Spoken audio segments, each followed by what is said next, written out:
Preguntas y respuestas con el pastor y maestro Andrés Noguera y el maestro José Briceño. El estudio de la palabra de Dios. Disfruta. Preguntas y respuestas. Bien, continuamos acá en el programa de preguntas y respuestas. Maestro José Briceño, quien les habla, el pastor Andrés Noguera. Les recuerdo que nuestros números telefónicos y toda nuestra información de ministerio, para que usted nos pueda seguir, nuestras redes sociales, por supuesto, están apareciendo en el generador de caracteres. Maestro, vamos a hacer que nuestros amigos que nos ven y que nos escuchan vayan buscando lápiz y papel primero. Esto es algo que siempre lo hemos dicho en los programas. Aquí la idea es que ellos se sienten a vernos y a estudiar con nosotros. De manera que el tema de la fuerza de la justicia lo vamos a dar bajo un orden sistemático. Es decir, tenemos un tema que es la justicia, y del tema de la justicia nosotros vamos a sacar unos subtemas, propiedades, características, conceptos, de dónde se origina, quién es el dueño, si pudiéramos decirlo así, el dueño de la justicia, cómo se perdió, cómo es la justicia en un hombre, si es la misma en una mujer, si los animales son justos. Hay gente que se pregunta eso: pastor, se me murió mi perrito, él está en el cielo. Entonces, ¿por qué no empezamos por el origen de la justicia? ¿Dónde se origina la justicia? Pastor, no. ¿Le han preguntado a usted eso? ¿Se murió mi perrito? Sí, ¿Está en el cielo? Sí, pero acerca de la pregunta que está haciendo, de cómo se originó la justicia. Mi risa es la pregunta que usted está haciendo, que es tan profunda, y que así de profunda la pregunta no tiene respuesta. Porque, ¿cómo hablar del origen de la justicia si la justicia es Dios? Ya, sí me agarra. Sí, perfecto. O sea, ¿cómo hablar del origen de la justicia si la justicia es Dios? Que alguien se pudiera estar preguntando: pero ¿quién fue el primer justo? Eso. Entonces, Dios salva. ¿Y quién salvó a Dios? ¿No? Él es. O sea, Dios es justicia. Si yo digo que la justicia tiene su origen en Dios, entonces no es propiedad de Dios. La justicia es Dios. Dios es amor. Maestro, pero la justicia está en Dios, no que Dios fue justificado. No, es parte de su naturaleza. Porque si Dios fue justificado, entonces es un atributo, que es lo que estábamos conversando ahora en el otro segmento. Así es. Entonces es un atributo. No, Dios es justicia. Dios es adoración.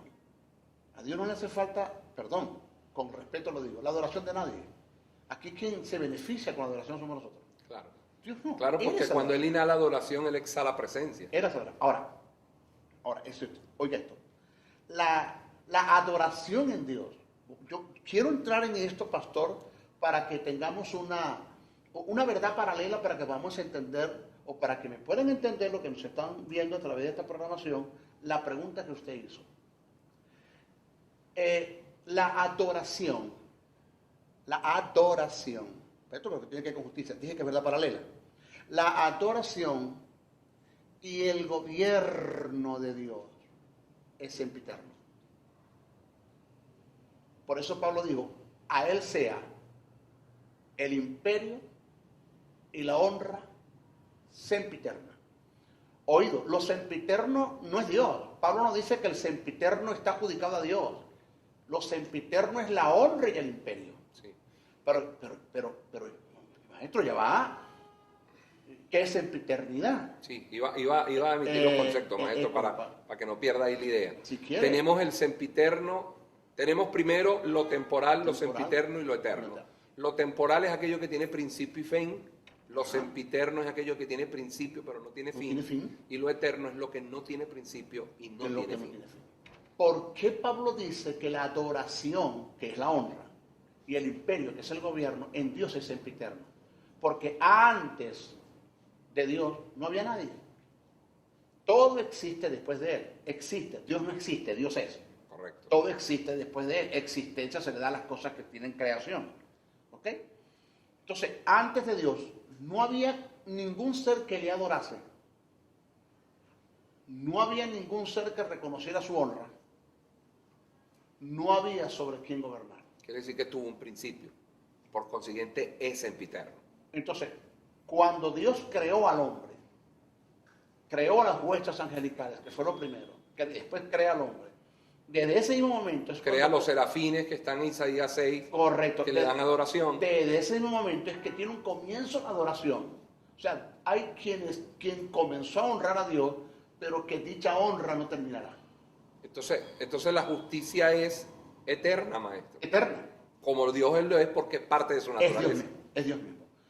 El gobierno de Dios es sempiterno, porque hubo un comienzo de su gobierno. Dios no tenía quien gobernar. Cuando hizo los ángeles y hizo al hombre, empezó Dios a gobernar, entonces tuvo un comienzo el gobierno, pero no tiene fin. Es lo que llama el imperio. Pues. El imperio, pero no tendrá fin. Que la palabra sempiterno en el Antiguo Testamento tiene un equivalente que es perpetuo. Cuando habla de pacto perpetuo, es un pacto que tiene principio, pero que no tiene fin. Claro. Pero que no tendrá fin. Claro. Pacto que hizo con la casa de Jacob, Okay. pacto que hizo con David. Que eso lo va a terminar Dios en el programa escatológico en el milenio. Eso después hablamos otro tema en ese asunto. Pero oído, dije esta verdad paralela para que podamos entender ahora, vamos a la justicia. ¿La justicia es sempiterna? No. No. La justicia no tuvo comienzo en Dios. Él es justicia. Dios es justicia. Entonces, buscarle el origen a la justicia es buscar el origen de Dios. ¿Quién hizo a Dios? Por favor. ¿De dónde viene Dios? Por favor. Hasta ahí podemos llegar. Decir que la justicia no tuvo su origen. La justicia es Dios. Es Dios mismo. Sí. Y ya Parte de su naturaleza. Y ya ahí hablamos de, entonces, no digo que hablamos del origen, pero ya sabemos de dónde viene. Sabemos de dónde emana. De dónde. Y se puede decir. No, me gusta esa palabra. Emana. Sí. ¿De dónde? Correcto. Sí. Me vamos a dejarla allí. ¿De dónde emana eso? Maestro, las propiedades de la justicia. Pro- Yo recuerdo cuando nosotros comenzábamos a hablar de este tema, y los televidentes, eso chocaba, maestro, con ellos, porque siempre nosotros hemos tratado de conceptualizar los términos en Dios con diccionarios seculares. Entonces, yo recuerdo cuando te escuchaba hablar de justicia, y quizás muchos de nuestros seguidores también lo deben estar recordando, siempre decía, es que no es una lista de cosas que yo hago buenas o malas, que si usted se porta bien, si usted le paga el que debe, si usted se para temprano, si usted trabaja, si usted tiene todas sus cuentas al día, entonces usted es justo. No tiene nada que ver, hoy en día dices, no tiene nada que ver con obras, o sea, no tiene nada que ver con lo que yo hago. Pero indudablemente la justicia viene a los hombres con la intención de justificar al hombre. Definir el hecho de que la justificación es la sustitución. Yo, maestro, cuando quiero explicar de manera sencilla la justicia, yo trato de recordar cuando nosotros le poníamos quehaceres a nuestros hijos en el hogar. Usted bota la basura, usted compra el pan, usted recoge su cuarto, y el muchacho no lo hacía. Y uno cuando le preguntaba por los oficios, él decía, lo que pasa es que me puse a hacer la tarea. Y uno le decía, justifícate. ¿Por qué le decimos justifícate? Porque él estaba sustituyendo una cosa por otra. Eso tiene que ver con justicia, maestro. Porque la justicia que es justificar al hombre no es otra cosa que haber puesto a Jesús en la cruz cuando nosotros éramos que merecíamos estar ahí. Entonces, esa justicia que viene de Dios tiene propiedades. Vamos a definirlas, maestro. Las propiedades de la justicia es tan adjudicada y tan real como lo que decía en el mensaje del domingo. Las propiedades de la justicia es las mismas propiedades de lo absoluto. De lo absoluto de Dios, de lo absoluto de su palabra. De su palabra. Cuando hablamos de lo que es lo absoluto, teológicamente hablando, estamos hablando de lo que no mengua. Nunca mengua la justicia. Ahí hay una propiedad. De lo que no se devalúa. Jamás. Jamás se devalúa. De lo que no pierde fuerza. De lo que no es endeble. De lo que no se altera. ¿Es corrompible la justicia? No.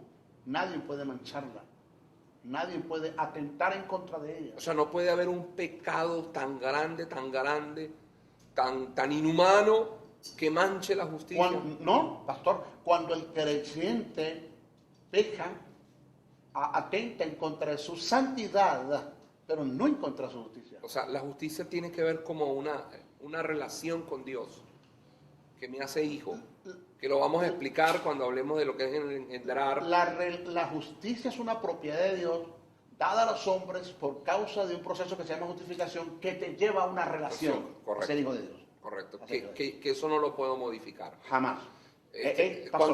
Cuando el hijo desobedece a la madre, le falta el respeto, la maltrata, eso atenta con el estado anímico y emocional de la madre. Ella se siente ofendida, se siente herida, pero no es que se siente menos mamá. No, pero esto pasa. En un supuesto negado. No, creo que no vamos a experimentar eso. De que tú le digas a tu hijo, o yo, en mi caso, me arrepiento de haberte engendrado. Te digo que desde hoy no eres hijo mío. Tú no eres mi hijo. No serás mi hijo, no eres mi hijo. Te rechazo, me arrepiento. Estoy molesto. Tu hijo te dice, di lo que quieras, papá. Pero tú no me puedes negar tus genes. Claro. Yo sigo siendo tu hijo. Así es. Entonces, independientemente de lo que el hombre haga, sigue siendo hijo. Porque la justicia está en él. Y una de las propiedades de la justicia es que no mengua, no se mancha, no se pierde, no se devalúa, no pierde fuerza. ¿Ya? Aguánteme ahí, maestro, porque ya esto se puso bueno. Déjeme cumplir con unos compromisos que tenemos acá en el programa y ya estamos de vuelta con ustedes, amigos, acá en Preguntas y Respuestas. Ya venimos. Preguntas y respuestas con el pastor y maestro Andrés Noguera y el maestro José Briceño. El estudio de la palabra de Dios. Disfruta.